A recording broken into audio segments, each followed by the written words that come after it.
ओम नमः शिवाय। श्री शिवाय नमस्तुभ्यम। श्री आदिशक्ति पार्वती माताए नमः। श्री विघ्नेश्वराय नमः। श्री लक्ष्मी नारायणे नमः। श्री सरस्वती ब्रह्माय नमः। श्री सियारामे नमः। श्री रामदास हनुमाने नमः। श्री राधेश्यामे नमः। हे शिवजी, તમારી કૃપાથી હું આ શિવ પુરાણ વાંચી રહી છું અને મારી મમ્મી, બેન, ફ્રેન્ડ અને તમામ શ્રોતા શિવ પુરાણ સાંભળી રહ્યા છે। અમે બધા શિવ પુરાણનું જ્ઞાન પ્રાપ્ત કરી શકીએ એટલી શક્તિ પ્રદાન કરજો અને શિવ પુરાણનું તેજ સહી શકીએ એટલી ક્ષમતા પ્રદાન કરજો। हे विघ्नेश्वर गणपति बापा, तमे शिव पुराणना वंचनमा आवता तमाम विघ्न हरजो। हे कृष्ण मनोहारिणी राधाजी, हे श्याम सुंदर, हे सिया रामजी, हे रामदास हनुमानजी, तमे शिव पुराण सांभळवा जरूर पधारजो अने मारा हृदयमां स्थान ग्रहण करजो। ओम नमः शिवाय। श्री शिवाय नमस्तुभ्यम। द्वितीय संहिता।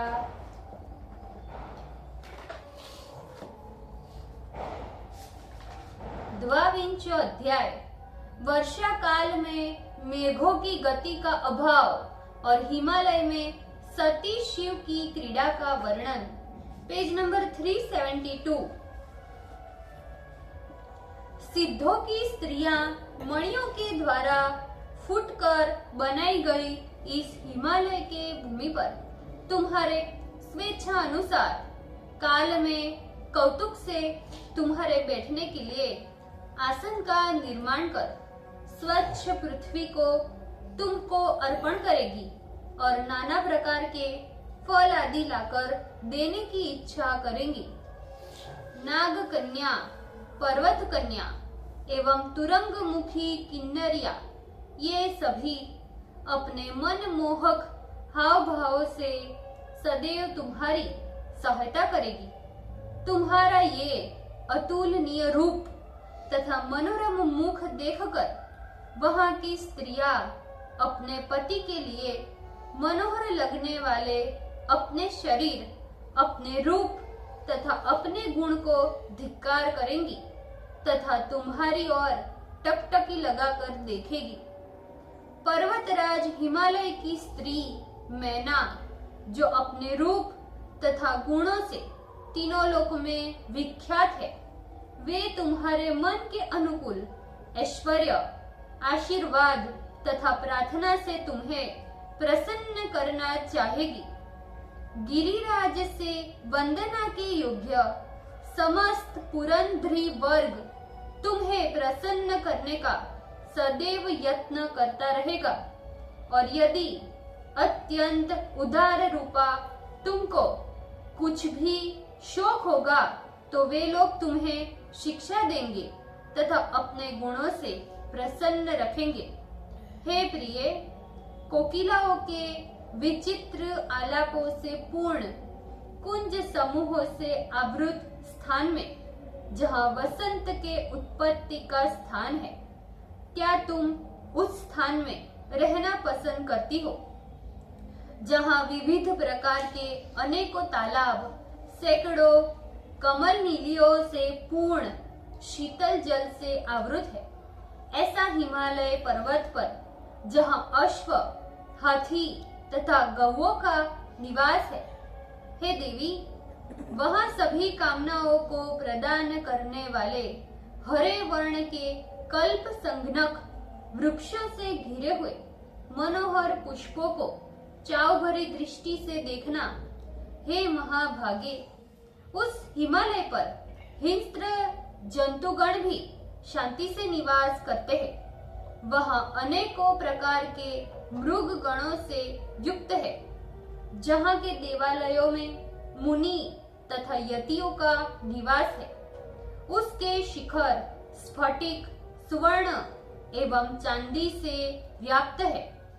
वहां के मानस आदि सरोवरों में सुवर्ण एवं रत्नों की डंडी वाले कमल खिलते हैं। शिशुमार एवं असंख्य कच्छप तथा मकरों से वह मानसरोवर परिपूर्ण है।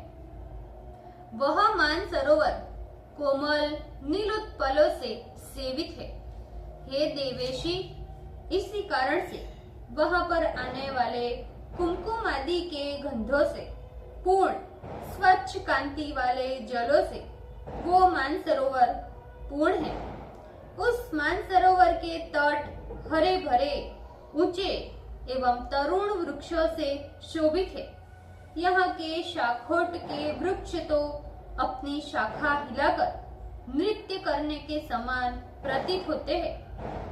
इच्छा अनुसार रूप धारण करने वाले देवताओं, सारसों तथा मत वाले चक्रवाकों से वो मानसरोवर शोभित है।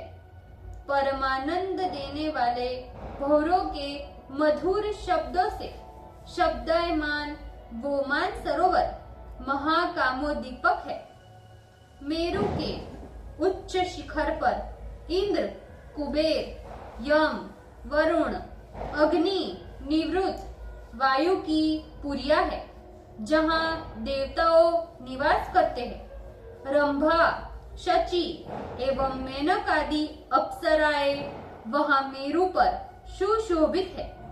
हे देवी, क्या तुम इन समस्त पर्वतों के राजा, पृथ्वी के सारभूत महारमणीय सुमेरु पर्वत पर निवास करना चाहोगी? वहां निवास करने से सखियों एवं अप्सराओं के सहित शची देवी तुम्हारी नित्य सहायता करेगी, अथवा नित्य मेरे आश्रयभूत पर्वतेंद्रिय कैलाशपुरी में ही तुम निवास करना चाहती हो, जहाँ पर कुबेर की अलकापुरी है, जहाँ गंगा की जल धारा बहती है, जो स्वयं पूर्ण चंद्र के समान सर्वथा उज्जवल है, जिस कैलाश की गुफाओं तथा शिखरों पर ब्रह्म कन्याएं सुंदर गान करती है। ये कैलाश अनेक मृग गणों से युक्त, सैकड़ों कमलों से व्याप्त एवं सुमेरु की अपेक्षा वो सभी गुणों से सुंदर है। हे देवी, इन स्थानों में जहाँ कहीं भी तुम्हारी रहने की इच्छा हो, उसे शीघ्र ही मुझे बताओ। मैं वहाँ पर तुम्हारे लिए निवास स्थान का निर्माण करूंगा। ब्रह्मा जी बोले, जब शंकर ने ऐसा कहा, तब सती ने अपने निवास भूत स्थान का लक्षण इस प्रकार कहा। हे देव, मैं इस हिमालय पर ही आपके साथ निवास करना चाहती हूँ। क्या इसी पर्वत पर आप निवास के लिए शीघ्रता से स्थान का निर्माण नहीं करेंगे? ब्रह्मा ने कहा। सती के इस वचन को सुनकर शिवजी अत्यंत मोहित हो गए। वे सती के साथ हिमालय के ऊंचे शिखर पर चले गए, जहाँ केवल सिद्ध कन्याएं निवास करती है, जो पक्षियों के लिए सर्वथा अगम्य है। जिस हिमालय के शिखर पर अनेकों छोटी छोटी बावलियां तथा मनोहर वन विद्यमान है, विचित्र कमलों से चित्रित प्रभातकालीन सूर्य के समान शोभित उस शिखर पर शिवजी सती के साथ चले गए। स्फटिक मणि के समान स्वच्छ हरे भरे वृक्षों से परिपूर्ण, विचित्र पुष्पों वाली बावलियों से युक्त उस शिखर के वृक्षों की शाखाओं का अग्रभाग फूलों से लदा हुआ था। भौरे गुंजार कर रहे थे। नील एवं अनेक वर्ण के कमलों से वह परिपूर्ण था। चक्रवाक, कादम्ब, हंस, शंकु, मत वाले सारस और नीली गर्दन वाले क्रंच पक्षियों के शब्दों से वो शिखर शब्दायमान हो रहा था। पुष्कोकील मनोहर शब्द कर रहे थे।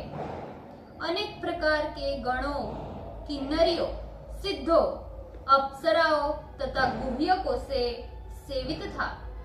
विद्याधारिया, देवियां, तथा किन्नरिया विहार कर रही थी।